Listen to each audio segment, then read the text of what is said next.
The Springer Opera House first opened its doors on February 21st, 1871. It is said to be one of the top 10 most haunted places in America. Though the Springer gets its business from its live actors, the ones who truly steal the show are the ones that are no longer living. Many occasional visitors don't realize what lurks behind the scenes. A ghostly presence? Enjoying the shows with them?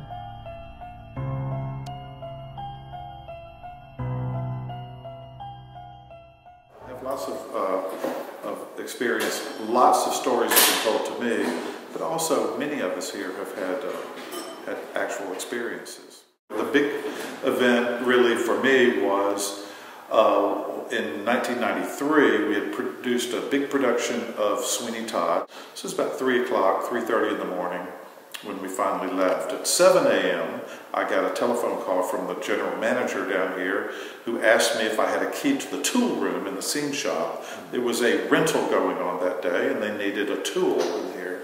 So I hadn't had much sleep, but I got dressed, came down here and went into the scene shop, opened the door, and got the tool, a set of vice grips, and was walking back to the stage when I became aware that someone was walking right next to me, about 5 or 6 feet to my left. I became aware that he wasn't just walking stride for stride, he was mocking me.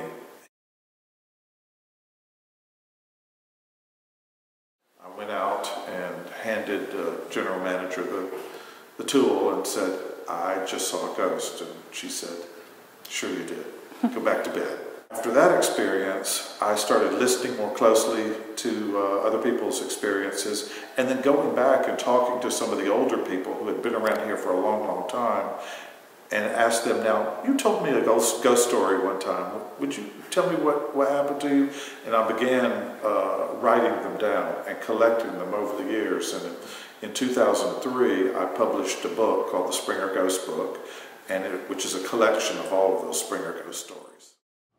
The Springer Ghost Book, a theater haunting in the Deep South, is one of the staples of the ghostly Springer lore, combining stories throughout the years of witnesses' eerie experiences. With so many occurrences, could there be truth behind these tales, or is it just coincidence?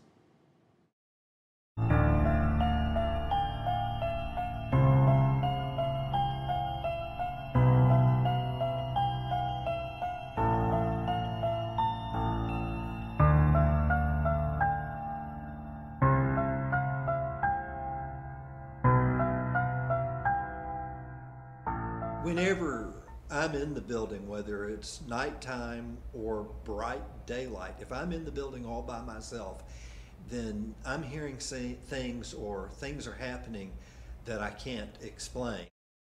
You've asked the wrong person about ghosts. No, I don't believe the ghost stories.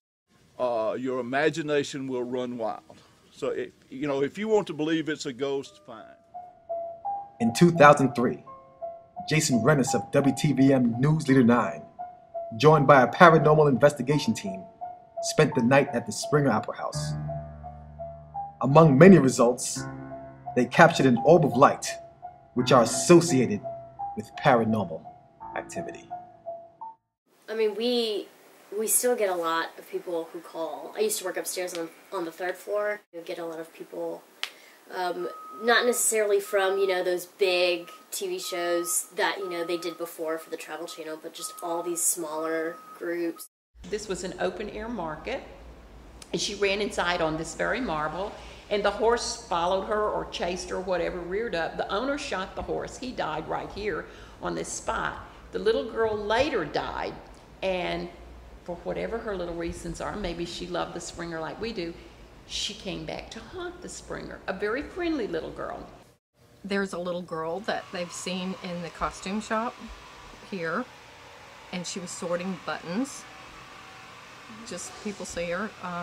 She was a figure from many, many years ago in a period type costume. There has been many instances that the same apparition has been seen by multiple witnesses. One example is the one dubbed the Wardrobe Ghost. You request his help on a missing item, and by the next day, it will be revealed to you, with him tipping his hat toward you.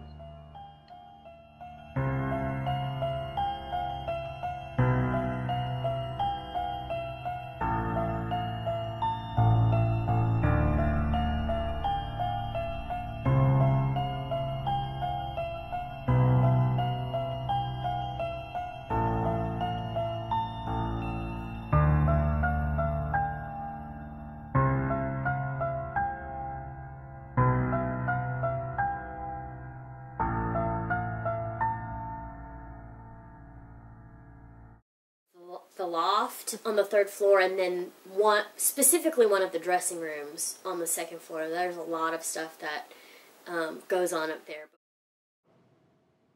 Could the Wardrobe Ghost be watching you? Periodically, you will see the doors they're all open, and we attribute that to one of our ghosts. Maybe they're coming in and sitting. If this was just me being creeped out, because if you've ever been in the Springer, even in the morning when it's dark and the theater is dark, it can be a little creepy. But I would have to turn the lights on in the theater every morning, and I usually would take a shortcut through the theater. Sometimes they would have the work lights on, sometimes they wouldn't. So one time I was walking in the back of the theater and trying to walk as fast as I could to get over to the button to turn the lights on, but I felt like I ran into someone.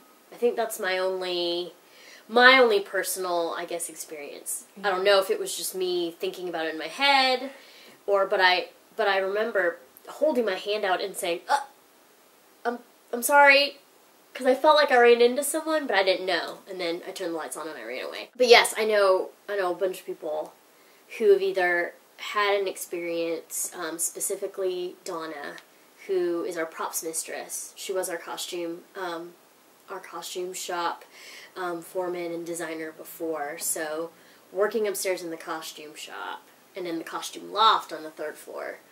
We have actors' apartments upstairs. What I've heard is if you have, I don't know if it's specifically pennies or if it's just change in general, but I think someone had some change just lying on their bedside table or whatnot up in the actors' apartments, and they came back and everything was piled up and just stacked up. I guess they just mess with you, not in any type of, I guess in a mean way. The Springer Opera House is one of the top 10 visited haunted sites in the U.S., enchanting people from all over the country to answer the age-old question: do you believe in ghosts?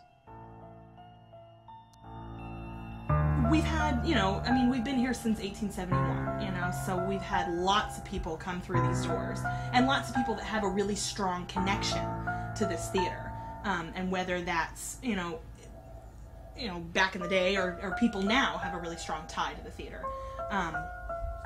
So I think it's easy for us to say, this was the place they loved best in life, why would they not be here in death?